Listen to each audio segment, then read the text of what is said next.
ക്കെതിരെ നന്മയിലേക്ക്. അത് കഴിഞ്ഞ അടുത്ത മുതൽ ഇസ്ലാം വെളിച്ചമാണ്. ആ വെളിച്ചമാണെന്ന് പറഞ്ഞ പോസ്റ്ററിന്റെ കൂടെയാണ് ഈ ജിന്നും ശൈത്താനും കുട്ടിച്ചാത്തനും കരിങ്കുട്ടിയും ചേക്കുട്ടിപ്പാപ്പി എല്ലാം ഏടാകൂടി ഒരുമിച്ചിറങ്ങിയത്. സകല ഇരുട്ടിന്റെ മൂർത്തികളെയും ഇറക്കിയത് വെളിച്ചത്തിന്റെ പേരില. മനസ്സിലാലോ എന്താ പ്രമേയം? അതിന്റെ ഓപ്പോസിറ്റ് ചെയ്യുള്ളൂ. അത് കഴിഞ്ഞ് കുറച്ചുകൂടി കഴിഞ്ഞപ്പോൾ വേറെ സാധനം. മതം ഗുണകാംക്ഷയാണ്. ആ ഗുണകാംക്ഷ കൊണ്ട് പൊറുതി കുട്ടികൾ ഇപ്പൊ നേതാക്കന്മാരിലും കൂടി സ്നേഹിച്ചു കൊല്ലാന്നറിയണം. ഗുണകാംക്ഷ കൊണ്ട് കൊല്ല. പുടിക്കലി പ്രശ്നമുണ്ടായപ്പോ ഉത്തരവാദപ്പെട്ട നേതാക്കന്മാരെ വിളിച്ചപ്പോ അവർ കൈ മലർത്തി നിന്നുകൊണ്ടാ. എന്താ കാരണം? അനുയായികൾ കാണിക്കുന്ന ഗുണകാംക്ഷയിൽ വീർപ്പുമുട്ടലാണ്. അങ്ങനെ ശ്വാസം മുട്ടലായി ചുമച്ചു ചുമച്ചു കൂടാണിപ്പോ. ഞാൻ അവരെ കുറ്റപ്പെടുന്നില്ല. അവർ നേരത്തെ ചിലരെ അടക്കിയിരുത്തേണ്ടിയിരുന്നു. അത് ചെയ്യാത്തതിന്റെ പാപഭാരം ഇപ്പോൾ അനുഭവിക്കാം. മുജാഹിദ് പ്രസ്ഥാനത്തിന്റെ ഉത്തരവാദപ്പെട്ട പണ്ഡിതന്മാരുടെ നേതാക്കന്മാരുടെ ആദർശബോധത്തെ ചോദ്യം ചെയ്തുകൊണ്ട് ചില കുട്ടി സഖാക്കൾ ഇറങ്ങിയപ്പോ അവരെ പിടിച്ചു കെട്ടുന്നതിന് പകരം അവരോട് പ്രതിരോധിച്ചവരെ പിരിച്ചുവിട്ടല്ലോ. അതിന്റെ ദുനിയാവൊരു ശിക്ഷ ഇപ്പോൾ അനുഭവിക്കുന്നു എന്ന് മാത്രം. ശവത്തിൽ കുത്തുന്നില്ല. മതം ഗുണകാംക്ഷനാണ്. അവസാനം ഇറക്കിയൊരു പ്രമേയുണ്ട് ഇപ്പോ. എന്തായിരുന്നു? അറിവ് സമാധാനത്തിന്. അതിന്റെ ഇടക്കാലത്ത് കിട്ടിയ മുഴുവൻ അറിവും ഉണ്ടാക്കിയ മുഴുവൻ സമാധാനവും തകർക്കുന്നതാണ്. ഇരുവേറ്റി പറഞ്ഞ പോലെ കറുത്ത പൂച്ച ഭഷ്ടം, പട്ടി ഭഷ്ടം, പാമ്പ് ഭഷ്ടം, പല്ലി ഭഷ്ടം. ഏതു ജീവനെ കണ്ടാലും പേടി. ജീവനെ മാത്രമല്ല, അവനാന്റെ മുഖം കണ്ണാടി കണ്ട അതിനും പേടി. കാരണം ഇത് ഞാൻ തന്നെയാണോ? അല്ല. അപ്പൊ ഞാനേതാ? അതോ ഇതോ? ആ കോലത്തിന് തീർന്നില്ല.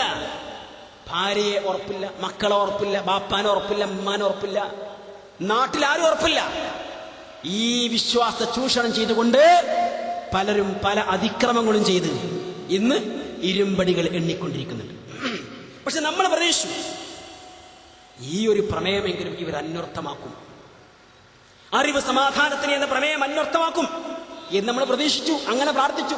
പക്ഷേ തെറ്റിയില്ല. പാരമ്പര്യം തെറ്റിയില്ല. ആ അറിവ് സമാധാനത്തിന് എന്ന പ്രമേയത്തെ പൂർണ്ണമായ തോതിൽ വിശദീകരിച്ച് ആളുകളെ ബോധ്യപ്പെടുത്തി സംസ്ഥാന സമ്മേളനം പിടിച്ചു കൂട്ടി കോട്ടക്കൽ രണ്ടത്താണ്.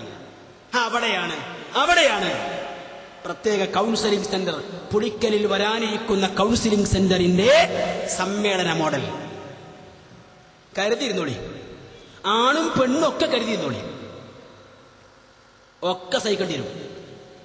ആ കൗൺസിലിംഗ് സെന്ററിൽ സമ്മേളന നഗരിയിലുള്ള ഒരു വളണ്ടിയറായ ഒരു സഹോദരി തന്റെ മകൾക്ക് എന്തോ ചില പേടിയോ മറ്റോ ഉണ്ട്. അതൊന്ന് എന്താണെന്ന് അറിയാൻ വേണ്ടി പോയതാണ്. കൗൺസിലിംഗ് അല്ലേ. ചെന്നപ്പോ എന്താ വിവരം? ഇത് കണ്ണേറ് പറ്റിയതാണ്. ഇത് കണ്ണേറ് പറ്റിയതാണ്. ആ കണ്ണേറിനെ കുറിച്ച് ഇവരുടെ ഒരു മഹാനേതാവുണ്ട്. മൂപ്പര് ചില പ്രത്യേക കാര്യങ്ങളിൽ വിപ്ലവം സൃഷ്ടിക്കുന്ന ആളാണ്. വിപ്ലവം സൃഷ്ടിച്ചവർക്ക് പത്രങ്ങളിലൊക്കെ വരാറുണ്ട്, ചാനലുകൾ വരാറുണ്ട്. ചില വനിതാ കമ്മീഷന്റെ ആൾക്കാരൊക്കെ അതിനെതിരെ പ്രതികരിക്കാറുണ്ട്. അങ്ങനെ ചരിത്രം ഇടക്കിടക്ക് സൃഷ്ടിച്ചുകൊണ്ടിരിക്കുന്ന ഒരാള് പണ്ട് ഈ കണ്ണേറിനെ കുറിച്ച് സംസാരിച്ചിട്ടുണ്ട്. നമ്മളെ ബഹുമാന്യനായ, മോശപ്പെടുത്താൻ പാടില്ല, ബഹുമാന്യം തന്നെയാണ്, വയസ്സിൽ ആദരിക്കണം, ഒക്കെ വേണം, സുഹൈർ മൗലവി കണ്ണേറിനെ കുറിച്ച് 4 വാചകം മുമ്പ് പറഞ്ഞിട്ടുണ്ട്. അതിനെക്കുറിച്ച് വെച്ചിട്ട് നമുക്ക് തുടങ്ങാം. കണ്ണിന്റെയും നാവിന്റെയും വിഷയങ്ങളാണ്. പലയിടങ്ങളിലും നമ്മൾ കേട്ട് കഴിഞ്ഞ കാര്യമാണ്. എന്തെങ്കിലും ഒന്ന് പറയാൻ ഒരുങ്ങുമ്പോഴത്തിന് അത് നാവാറാണ്, കണ്ണേറാണ് എന്നൊക്കെ പറഞ്ഞു. ഇപ്പോ കണ്ണുകൊണ്ട് നോക്കിയാൽ മച്ചിങ്ങ ചാടുക, മാങ്ങ ചാടുക, തേങ്ങ ചാടുക, ചക്ക ചാടുക, ആളുകൾ മരിച്ചു പോവുക, തെങ്ങിന്റെ മണ്ട കാഞ്ഞു പോവുക. ഇത്ര വലിയ കഴിവുള്ള ആളാണെങ്കിൽ നമ്മള് അതിർത്തി സേനയെ കോടിക്കണക്കിന് ഉറുപ്പിക കൊടുത്ത് പോറ്റേണ്ട വല്ല ആവശ്യമുണ്ടോ? അവിടെ അവനെ നിർത്തിയാൽ മതി. പാകിസ്ഥാൻ സേനയെ ഏത് സേന ഒറ്റ സെക്കൻഡ് കൊണ്ട് കാഞ്ഞു പോകേ. എന്നാ ഈ രാജീവ് ഗാന്ധി, ഇന്ദിരാഗാന്ധിയൊക്കെ മരിക്കുവോ? അവിടെ ഒരേ നിർത്തിയ പോരെ ഈ കണ്ണുകൾ കെട്ടുന്ന ആൾക്കാരെ. കുട്ടി മെലിഞ്ഞു. അപ്പൊ നമ്മൾ പറയാ കുട്ടി എന്താ മെലിഞ്ഞത്? മെലിഞ്ഞു പോയല്ലോ. അങ്ങനെ പറയല്ലേ. പറഞ്ഞാൽ എന്താ കുട്ടി മേരിയല്ല. എന്നാ ഈ തടി കൊണ്ട് വിഷമിക്കുന്ന ആളുകൾ ഡോക്ടേഴ്സ് ഒന്നും പോണ്ട, ഇറ്റങ്ങാനും തോന്നാണ്. ശരിക്ക് കുട്ടി മെലിഞ്ഞിക്കണമെങ്കിൽ മെലിഞ്ഞിട്ടുണ്ടല്ലോ എന്ന് പറയേണ്ട ആവശ്യമൊന്നുമില്ല. എന്താ മെലിഞ്ഞിക്കണെന്ന് ആൾക്കാരോട് ചോദിക്കേണ്ട ആവശ്യമൊന്നുമില്ല. പക്ഷെ ചോദിച്ചു വിചാരിച്ചിട്ട് കുട്ടി വരിയോ? ഇല്ല. ചോദിച്ചു വിചാരിച്ചിട്ട് കുട്ടി തടിക്കുവോ? ഇല്ല. അതിലൊന്നും അർത്ഥമില്ല. ചിലത് കാണാം, ഒരു കറുത്ത ചരട് അരി കിട്ടിക്കുന്നു ചെറിയ കുട്ടിന്റെ. എന്തിനാ കറുത്ത ചരട് തന്നെ? എന്തിനാണ് ചരട് കെട്ടേണ്ട ആവശ്യം? പള്ള തൂങ്ങാതിരിക്കാനാണ് ഈ ബിലീസ് വ്യാഖ്യാനം നൽകി. കയറുകളെ കെട്ടിയ പള്ള തൂങ്ങൂലാണ് ഇങ്ങനെ ഡോക്ടർമാർ പറഞ്ഞതാ. ഡോക്ടർ പറഞ്ഞിട്ടാ കിട്ടുന്നത് അല്ല. പിന്നെയോ അതെന്താ വെച്ചാല് കുട്ടിന്റെ മുഖത്ത് നോക്കിയിട്ട് എന്തെങ്കിലും മനസ്സിൽ പറഞ്ഞെങ്കിലോ അത് പറയാതിരിക്കാൻ, നോക്കുമ്പോൾ പെട്ടെന്ന് ശ്രദ്ധാകേന്ദ്രമാകാൻ നല്ലതൊരു കറുത്ത ചരട്. അതുകൊണ്ട് കുട്ടിയെ നോക്കുമ്പോൾ ആദ്യം കണ്ണ് ചെന്ന് പറ്റേണ്ടത് ചരടില്ല. ചരട് ചത്താലൊന്നും വരാൻ പോലല്ലോ. അല്ലെങ്കിൽ കവിളിലൊരു കറുത്ത മറുകുണ്ട, കറുത്തൊരു പൊട്ടു തൊട്ടു, അല്ലെങ്കിൽ ഐബ്രോ കൊണ്ട് ഒരു കറുത്ത കുഴി ഉണ്ടാക്കി. എന്തിന്? വേറെ എവിടെയും പറ്റാതെ കണ്ണ് ആദ്യം തന്നെ ആ കറുപ്പിൽ ചെന്ന് പറ്റാതെ. നോക്കി നിങ്ങൾ, എന്തൊരു ബേജാറാണ് ഈ സമൂഹത്തിന്. അതുകൊണ്ട് സമ്മതിക്കരുത്. ആ കറുത്ത ചരടുകൾ, കറുത്ത കുപ്പികളകൾ മുഴുവൻ അഴിച്ചു പൊട്ടിച്ച് വലിച്ചെറിയണം. ആവശ്യമുണ്ടെങ്കിൽ എല്ലാം ചെയ്യാം, ആവശ്യമില്ലെങ്കിൽ ചെയ്യരുത്. ശരി, ഞാൻ നീട്ടിക്കൊണ്ടു പോകുന്നില്ല. കണ്ണുകൊണ്ടും നാവുകൊണ്ടും ഉപദ്രവമുണ്ടാക്കാൻ, ശല്യമുണ്ടാക്കുവാൻ മനുഷ്യന്മാർക്ക് ആർക്കും സാധ്യമല്ല. ഉള്ളവർ ഫലക്കൊക്കെ ഓതല്ലേ നമ്മൾ. പിന്നെന്താ പ്രശ്നം? കഴിഞ്ഞ് അതേ ഉള്ളൂ. നബി സല്ലല്ലാഹു അലൈഹി വസല്ലം ഇബ്നു അബ്ബാസ് റളിയല്ലാഹു അൻഹുവിനെ വിളിച്ച് എന്റെ പൊന്നുമകനെ എന്ന് വിളിച്ചുകൊണ്ട് പറഞ്ഞ കാര്യം നിങ്ങൾക്കറിയാം. എന്താ? ഇന്ന് വിൽസും എല്ലാവരും കൂടിയാൽ അവർക്ക് ആർക്കും നിനക്കൊരു ഉപദ്രവം ഉണ്ടാക്കാൻ കഴിയില്ല, അള്ളാഹു നിശ്ചയിച്ചതല്ല. ഇന്ന് മിനിസും എല്ലാം കൂടിയാലും നിനക്കൊരു ഉപകാരം ഉണ്ടാക്കാൻ കഴിയില്ല, അള്ളാഹു തീരുമാനിച്ചതല്ല. നിസ്കാരം കഴിഞ്ഞിട്ട് പുറപ്പെടും. നിസ്കാരം കഴിഞ്ഞിട്ട് നമ്മൾ എന്താ പറയുന്നത്? അല്ലാഹുമ്മ ലാ മാനിഅ ലിമാ അഅ്തൈത വലാ മുഅ്തിയ ലിമാ മനഅത വലാ റാദ്ദ ലിമാ ഖളൈത. അല്ലേ? അല്ലാഹുവേ, നീ തന്നത് തടയാൻ, നീ തടുത്തത് തരാൻ, നീ വിധിച്ചത് റദ്ദ് ചെയ്യാൻ ആരുമില്ല എന്ന് പറഞ്ഞിട്ട് പിന്നെ പുറത്തിറങ്ങിയിട്ട് നമ്മൾ ചിലർ പറയാണ് ചെയ്തതാ, അയലോക്കാർ ചെയ്തതാ. എന്തേ ചെയ്ത്? കുട്ടിക്ക് വയറുവേദന, കുട്ടികൾക്കൊക്കെ വയറിളക്കം, മരുന്ന് കൊടുത്തതാ? അല്ല, ചെയ്തത് എന്ത്? സിഹിർ, മാരണം. എന്നിട്ട് അത് മറുമരുന്ന് ചെയ്യാനും അത് ചെയ്തു പ്രചരിപ്പിക്കാനൊക്കെ മതപണ്ഡിതന്മാർ, അതിന് ഏജന്റുമാർ. അതിനൊക്കെ 10 കോഴിമുട്ട, 10 തേങ്ങ, 3 കിലോ അരി, 3 മീറ്റർ തുണി, 1100 റുപ്യാന്നൊക്കെ പറഞ്ഞു. മറുമരുന്നിനും അത്ര തന്നെ. ഈ രീതിയിൽ ഇങ്ങനെ അന്ധവിശ്വാസങ്ങളെ, അനാചാരങ്ങളെ ചൂഷണം ചെയ്ത് ജീവിക്കുന്ന മതപണ്ഡിതന്മാരും പുരോഹിതന്മാരും രാജ്യത്ത് നിലവിലുണ്ട്. ശരി, ശ്രദ്ധിക്കുക. ഇതിനെതിരെ നമ്മൾ ഉണ്ടാക്കേണ്ടത് എന്താണ്? വിവരം നയം, ബുദ്ധിയും കോമൺ സെൻസും വിവരവും. നിനക്ക് വിവരമില്ലാത്തതിന്റെ പിന്നാലെ പോകരുത്.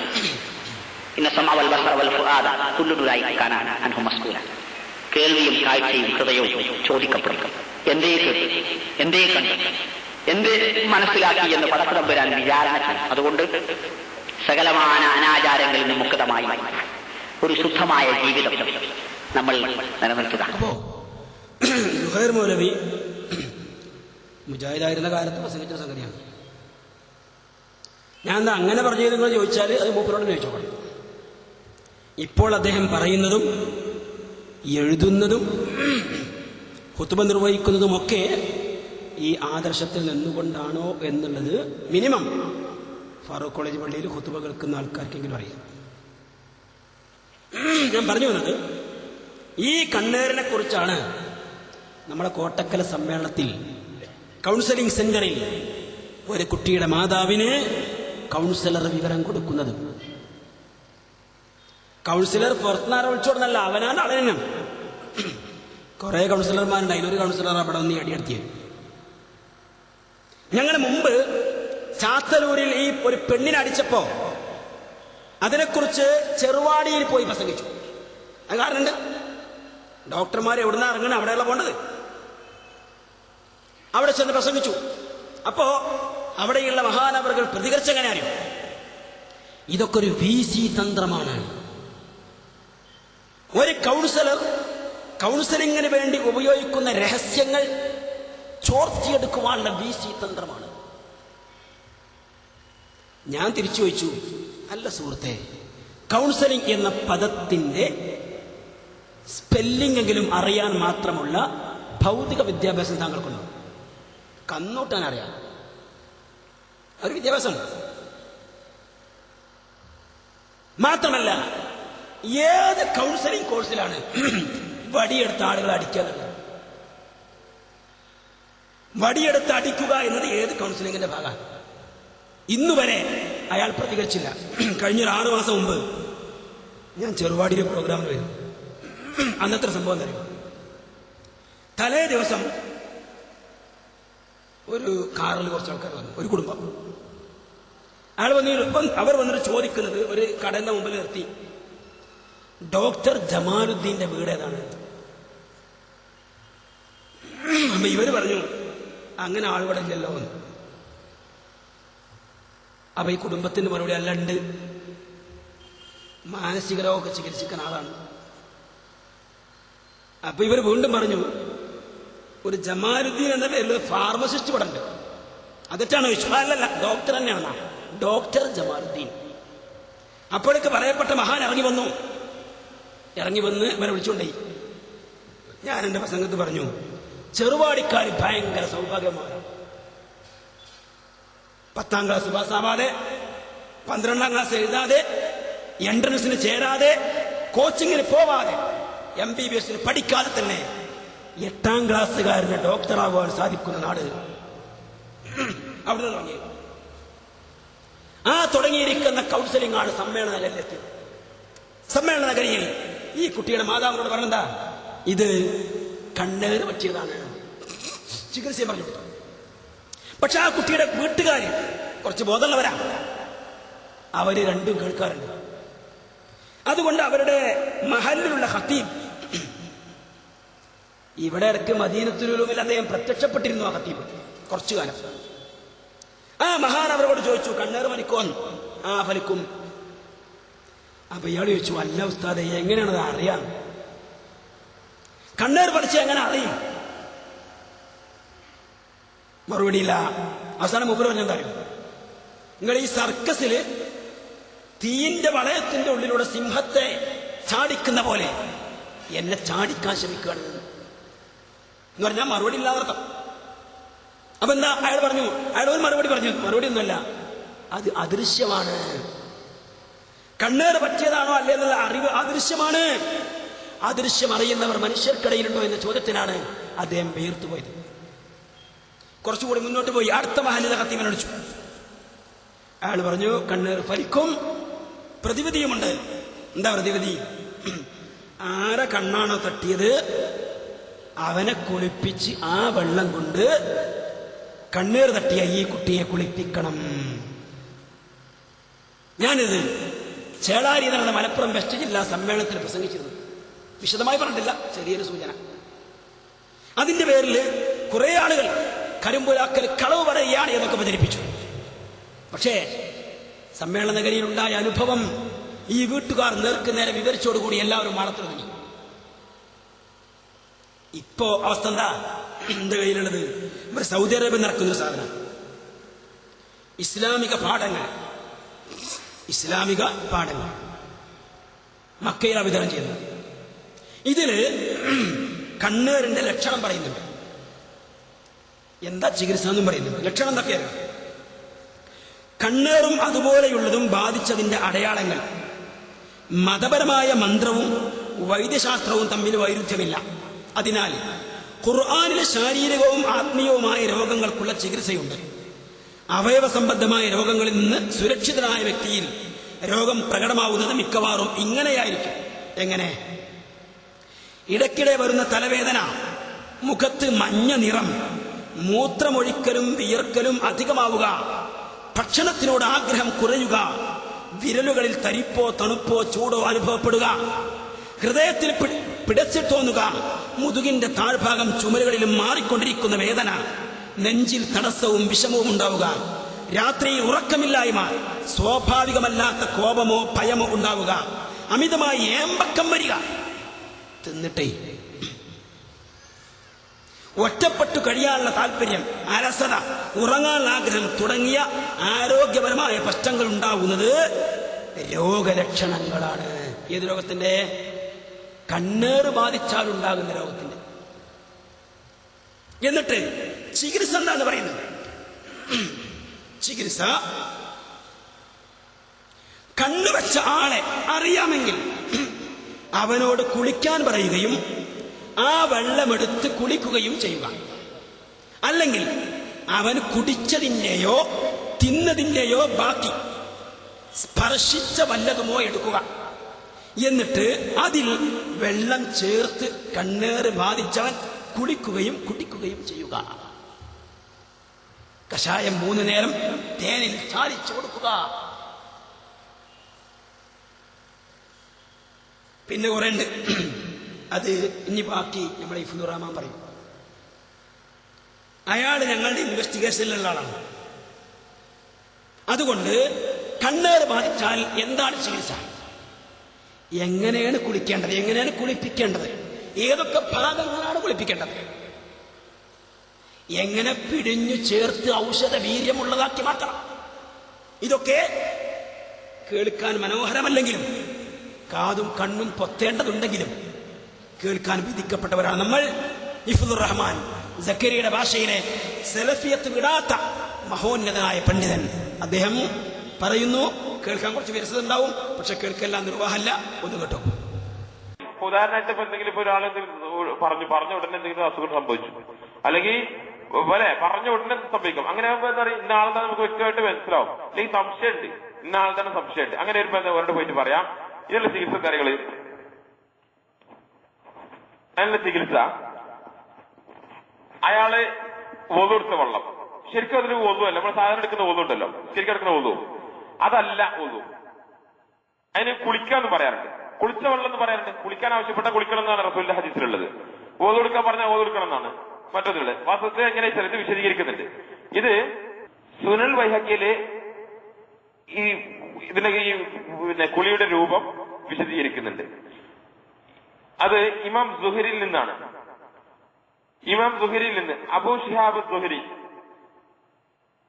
അദ്ദേഹം പറയാണ്, അവർ സ്കോളർ ഡിസ്ക്രൈബ്, അവരുടെ പണ്ഡിതന്മാര്, നമ്മുടെ പണ്ഡിതന്മാർ, ഇമാം സുഹരിയുടെ ഒക്കെ പണ്ഡിതന്മാര്, മനസ്സിലായികള്, ഇതാണ് സലഫു സാലിഹ്യങ്ങൾ എന്ന് പറയുന്നത്. സലഫു സാലിഹ്യങ്ങൾ എന്ന് എടുക്കണം നമ്മൾ പറയുന്നത്. അതുകൊണ്ടാ ഇത് പറഞ്ഞാൽ ഇതൊക്കെ സനദോട് സ്ഥിരപ്പെട്ടിട്ട്, ഇപ്പൊ സനദോട് സ്ഥിരപ്പെട്ടിട്ടില്ല, ഇത് സനദോട് സ്ഥിരപ്പെട്ടിട്ടില്ല.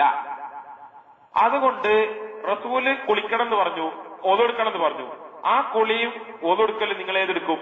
നിങ്ങൾ സാധാരണ ലക്സ് ലൈഫിട്ടിട്ട് കുളിക്കുവോ, അതോ നമ്മൾ സാധാരണ ഓതെടുക്കുവോ, അതൊതെടുക്കുവോ? ഞാൻ ഇതെടുക്കാം.